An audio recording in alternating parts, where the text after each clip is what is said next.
Yeah, g'day YouTubers, Tinker O'Toole again here with another video. Today I want to talk about the different type of grinds that you can do on full chisel, whether you do a round grind or whether you do a flat grind. And what I'm talking about specifically is that when you look at this picture here, which is enlarged by about 20 times, there's a big difference between a file that creates this type of profile on the side plate. So when we're looking at the side of the side plate, it's roughly about 60 degrees in this position here. So this is on a radius type grind. On a flat grind, and that's generally caused by using the side of the wheel rather than the radius of the wheel, it's all the way down, and it depends, especially when you look at Still's Hexa,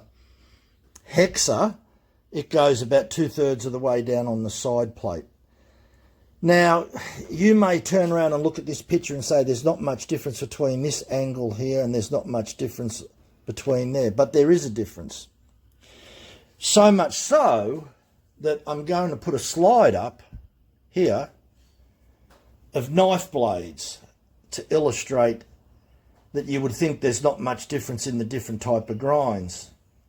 And as you can see, there's different type of grinds, and one could argue which one's better, which one's more durable. So I guess that's always going to be the point of contention, is which grind is better. Hollow grind, flat grind, bevel grind, this angle, that angle, the list goes on. And the same can be said for even swords, all different angles, whether they're, and their purpose, what they're designed to cut. But nonetheless, it just goes to show that there is a difference. Now, what I've seen in chainsaw chain in the last 7 or 8 years is a little bit different between a flat grind at the working corner and a round grind at the working corner. And a good example of two chains that are well known out there in the marketplace would be this one here, Husqvarna's X-Cut C85, and Still's Hexa, there's Still's Hexa, and Still's RS, and some of the Oregon chains as well. And a lot of the full chisels have a definite little point on them. And what I mean by that is that if you've got a very small radius on your grinding wheel, then you're going to find out that the side of the grinding wheel is going to come down on that working corner and create a little flat. So you could also have a larger radius on your grinding wheel like that. So there's all different profiles. But as I said, what I've seen in the last 7 years is a tendency on full chisel chain to have a point on it, like a spear, a defined point rather than a flat point, rather than have a radius in it. So traditionally, you had a little bit of a radius in it. That could be coming from the factory, or that can be from a person using a hand file. And I'm seeing that sort of disappear, and especially in Hexa, because they've got a worldwide patent on it. And if we're to look at the working corner, you'll notice that flat section, and this is what I'm talking about, rather than have a radius on it, we've got this flat section here that takes up most of the side plate. And the other thing is a little bit of a narrower kerf on that as well, about 0.5 millimetre. It's about 4.1 millimetre as opposed to about 4.5, so 0.4 of a millimetre. So that's typically what I'm seeing on a lot of chains. So that's Still's Hexa. The next one that's clearly defined with the same sort of pattern is Husqvarna's X-Cut. And you can clearly see that flat section on the working corner. So the side plate has that aggressive little point. The next one here is a hurricane chain. And again, full chisel. And again, has got that little sharp point on the working corner. Then we've got Stihl's RS, been around for over 40 years. Not as defined as some of the others, but nonetheless, there is a little bit of a sharp point on there. This is a titanium chain by Ryobi. Little bit of a sharp point. So typically, that's what I'm seeing, and that's just with those full chisel chains. So every full chisel chain, that's what I'm starting to see now. Whereas if you go back 10 years ago, you would have the C-shaped type profile, and there might be a slight little bit of hook. A very slight little bit. Nothing wrong with a slight little bit of hook, but as long as you don't have too much. So that's what I'm seeing. And I'm thinking the reason that I'm seeing that these days is that flat section that comes down on that working corner is more durable than the C shape. And it's only when you look with your eyes, you can clearly see that flat section as opposed to a radius type shape. And when we look at a tooth like this, it's this section that we're talking about. So this is a compounded beveled angle here. So it's this face that we're talking about here. That this section here is straight rather than curved. So it's only this part that you're talking about, the thickness of the top plate and the working corner. After that, the shape could be, and the angle doesn't, to me, is not really important. It's this angle on the working corner here, right up here. And I believe that if it's a flat section coming down dead straight, it's more durable. Cuts better. And the evidence of that is in Husqvarna's X-Cut. It's in Stihl's RS, and it's in Stihl's Hexa. And I'm seeing that on many other chains. Now, the thing is, typically we're talking top plate cutting angle, so that's the angle coming down. We're talking 60 degrees, 65 degrees. 65 degrees is for Stihl's Hexa. One of the most aggressive is Husqvarna X-Cut. That comes in at 40 degrees. Very, very aggressive. Most of the top plate angle is a 30-degree angle. Unless you've got cutting frozen wood or extremely hard wood, you might want to go to 25 degrees. A lot of these chains, a full chisel, have a 10 degrees downward tilt in them. That's quite common. Even though Stihl doesn't recommend 10 degrees downward tilt, it's included in their factory chains that are manufactured. Definitely got a bit of tilt in them.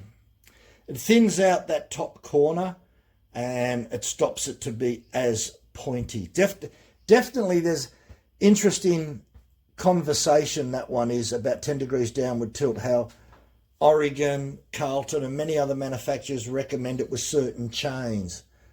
But since the 1990s, Stihl just stopped recommending it. Yet I know it exists in their Stihl USG grinder because of the offset that's in the grinder, that's built into it.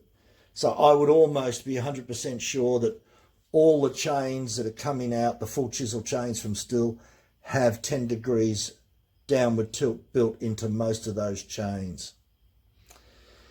So it's an interesting conversation, and yeah, I'd be interested to hear what others have to say about that, because this type of information is really not available on the internet. You know, you could do a literature search on the internet for sharpening knives and angles, and you'll find thousands upon thousands of bits of information that are out there, like I've shown in that slide where you had different type of profiles for knives. You won't find it much on axes either. Try and do a bit of a literature search on axe angles. You'll find a little bit, but not an enormous amount.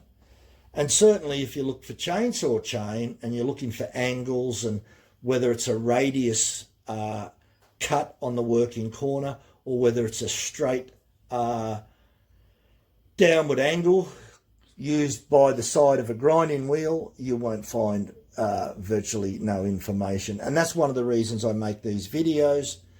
And if people out there have some knowledge and contribute in the comments, then we all sort of benefit from some knowledge in this area, because there's very, very, very, very little information out there.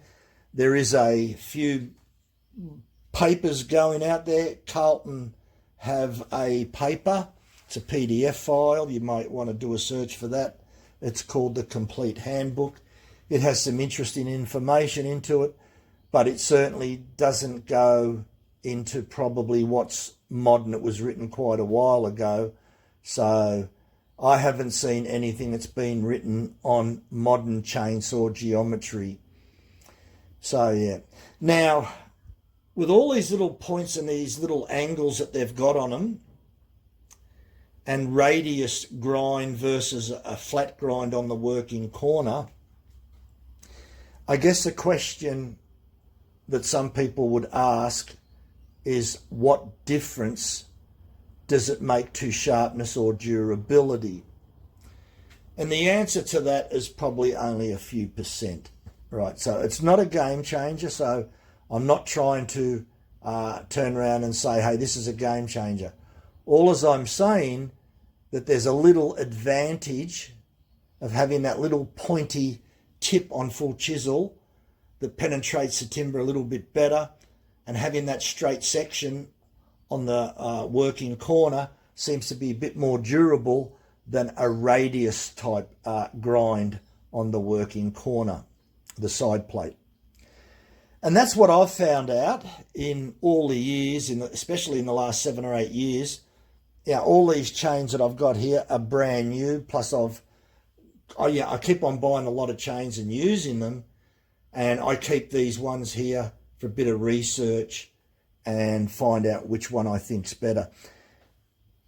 To compare one chain against another chain is not the easiest thing in the world, because you need to be cutting the same log and you need to use a stopwatch and the same amount of pressure or no pressure applied to the log when cutting. So you need to simulate the exact same conditions and have exactly the same log, and don't swap from one log to another log, because you can't compare, because the density can be totally different depending where it is, where it's at the base or the top of the tree, and the growth rings on one tree can be totally different, and the density can be different from one year to another year from the tree, plus the moisture content.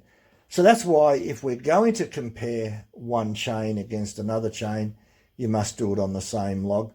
And in most cases, you're probably talking, tenths of seconds, maybe half a second here. And in some cases, it could be 1 second there. So you're not talking an incredible amount of time between one chain and the other. But nonetheless, it's not a bad idea.